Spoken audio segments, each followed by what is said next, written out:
Hoje concluiremos o capítulo 3 do livro de Atos, começando com o versículo 19. Arrependei-vos, pois, e convertei-vos, para que sejam apagados os vossos pecados, e venham assim os tempos de refrigério na presença do Senhor.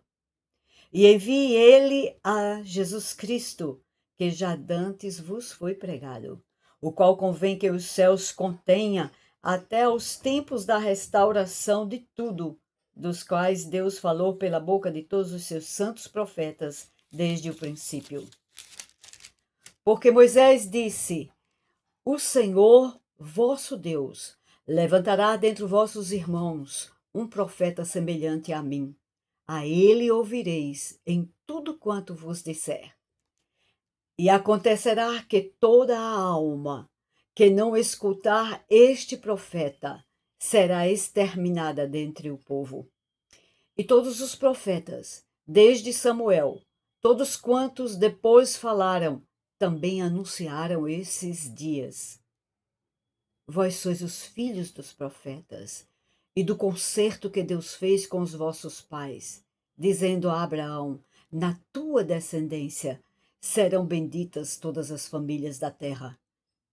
Ressuscitando Deus a seu filho Jesus, primeiro o enviou a vós, para que nisso vos abençoasse e vos desviasse a cada um das vossas maldades. Nós estamos comentando ainda a pregação de Pedro, é a segunda pregação de Pedro, desta vez no templo. Ele e João tinham subido ao templo, só lembrando um pouco, e para orar, na hora nona, às 3 horas da tarde, quando encontraram o coxo, que costumava mendigar ali na presença, na porta do templo, e Jesus o cura pela mão dos discípulos. Então, a multidão se reúne, porque ficaram surpresos diante daquela maravilha. E Pedro está pregando para eles. E agora vem a questão básica. Pedro havia anunciado desde os patriarcas que Deus tinha falado de Jesus. Porque o centro de todas as coisas é Jesus. Ele é o foco de tudo. Para ele todas as coisas vão convergir. Sempre será assim, porque ele é Deus. E Pedro lembra aqueles que estão ouvindo ali que os patriarcas, desde Abraão, Isaac e Jacó, e todos eles glorificaram o Filho de Deus. E Pedro vem falando: vocês o entregou para ser crucificado, mas Deus o ressuscitou. E agora chegou o convite, a convocação, mais do que um convite, para uma tomada de posição. Quando ele diz: arrependei-vos. E já falamos que arrepender, na sua palavra original no grego, é metanoia, é mudança de mentalidade. Mudem a mentalidade, mudem a forma de pensar, sejam transformados por esta palavra, palavra de vida. Então ele diz: arrependam-se, convertam-se. Para que, versículo 19 diz, sejam apagados os vossos pecados. O que é ser apagado os pecados? É que somente aquela obra redentora de Cristo, consumada na cruz do Calvário, na qual o sangue dele foi vertido, pode retirar a culpa do homem pecador, do homem rebelde, desobediente, e transformá-lo de dentro para fora, onde os pecados serão apagados. Quando lemos da palavra, sem derramamento de sangue não há remissão de pecado, está se dizendo exatamente, se dizendo não, Deus está dizendo exatamente que aquele sangue inocente que foi vertido na cruz é o único elemento que pode apagar o pecado, porque Cristo é o Cordeiro de Deus que tira o pecado do mundo. Esta é uma obra para toda a eternidade. Não é a obra transitória do derramamento do sangue de um animal. Mas aqui a obra foi consumada, porque é vida por vida. Isso já foi explicado quando nós comentamos no Evangelho de João, e aqui Pedro diz: os seus pecados serão apagados se vocês tomarem uma posição, se arrependerem e se converterem. Quer dizer, muda de rumo, muda de rota, muda de situação, muda, transforma. E então provareis dos tempos de refrigério na presença de Deus. Por quê? Porque o ímpio não tem paz, está escrito. Não tem paz. Não tem. Quem não tem a paz de Deus no seu coração, com a presença do Senhor, não são palavras soltas no ar, mas é a presença do Senhor que é a paz de Deus.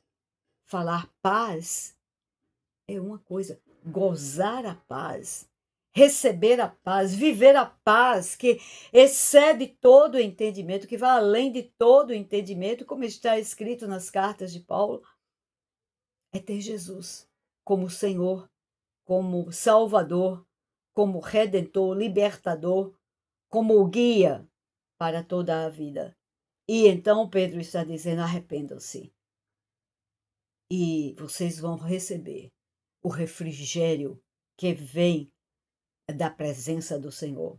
E então Deus enviará Jesus. Esse Jesus que já foi pregado aqui no meio de vós, é isso que Pedro está falando aqui. Porque o versículo 21 traz uma revelação profunda aqui.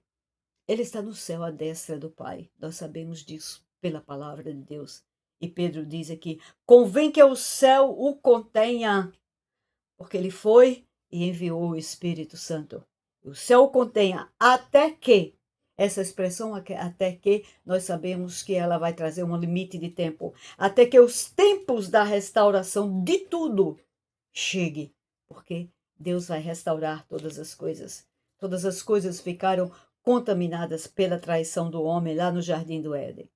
E Pedro afirma: Deus falou isso pela boca dos seus santos profetas, e desde o início que Deus falou isso.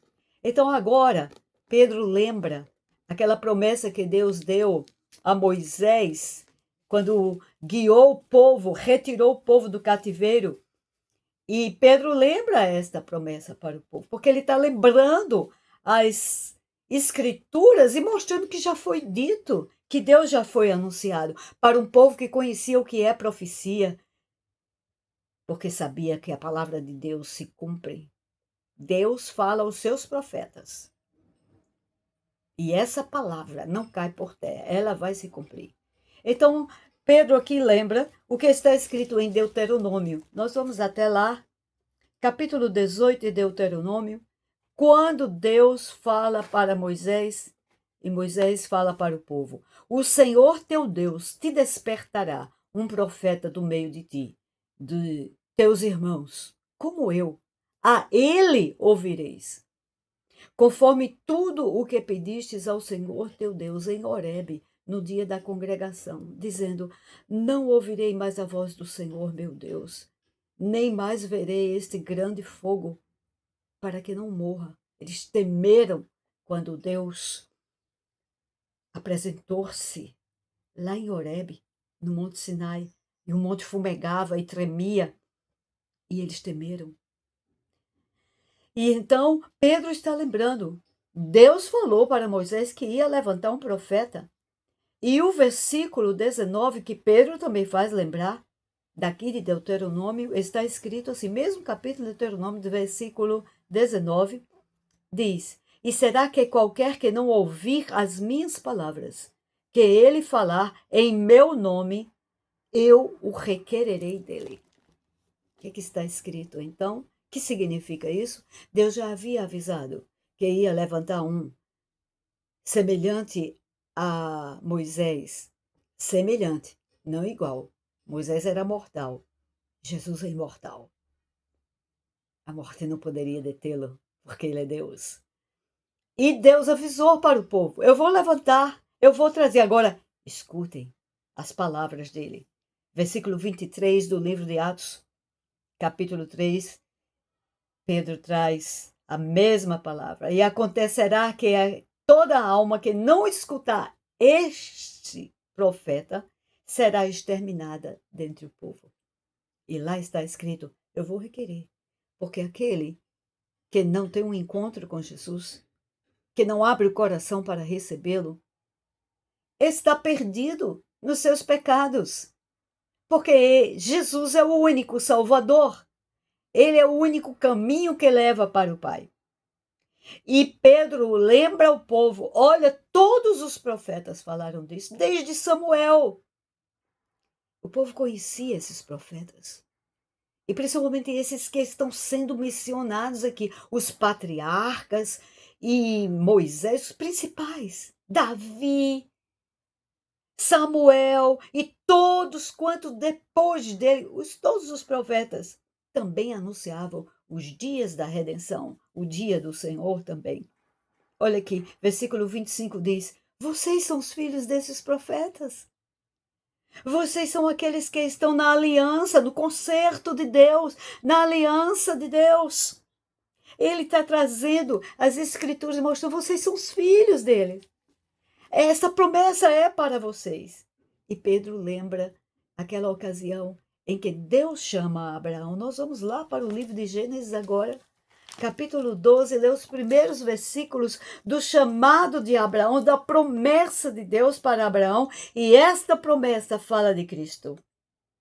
E diz assim, versículo 1 do capítulo 12 de Gênesis: ora, o Senhor disse a Abraão, nessa época ele não tinha ainda tido aquele encontro profundo com o Senhor. E o Senhor diz: sai da tua terra e da tua parentela e da casa do teu pai para a casa que eu te mostrarei. O chamado de Abraão. E far-te-ei uma grande nação, e abençoar-te-ei, e engrandecerei o teu nome, e tu serás uma bênção. Deus fez isso. Deus prometeu, e ele está cumprindo até os dias de hoje. E abençoarei os que te abençoarem, e amaldiçoarei os que te amaldiçoarem. E em ti serão benditas todas as famílias da terra. Não disse algumas famílias. Não disse famílias de um povo específico. Falou em todas as famílias da terra. Porque em ti, na tua descendência singular. Qual é a descendência de Abraão que está sendo mencionada aqui, apontada aqui? Descendência de Abraão é Jesus. Quando nós vamos ver a genealogia de Jesus, lá em Mateus, está escrito: porque pela carne, Jesus foi descendente de Abraão. E aí, ele está escrito: na tua descendência singular, serão benditas todas as famílias da terra. Através de Cristo, todas as famílias da terra podem ser benditas. Há uma oportunidade de entrar na bênção, de fazer aliança, de se associar, de fazer um pacto com Deus Todo-Poderoso. Porque Ele tem poder, porque Ele é o Senhor, porque Ele é o Criador, porque Ele é o dono da nossa vida. Ele é quem nos concede o sopro de vida. E diz Pedro, finalizando a sua pregação: Deus ressuscitou o seu Filho, Jesus. Os enviou para os abençoar e para que cada um se desvie do mal, da sua própria maldade, da sua natureza carnal, rebelde. Todas as famílias da terra podem ser benditas no Senhor, porque a porta de salvação, a porta de entrada na bênção, na aliança com Deus, está totalmente aberta em Cristo Jesus.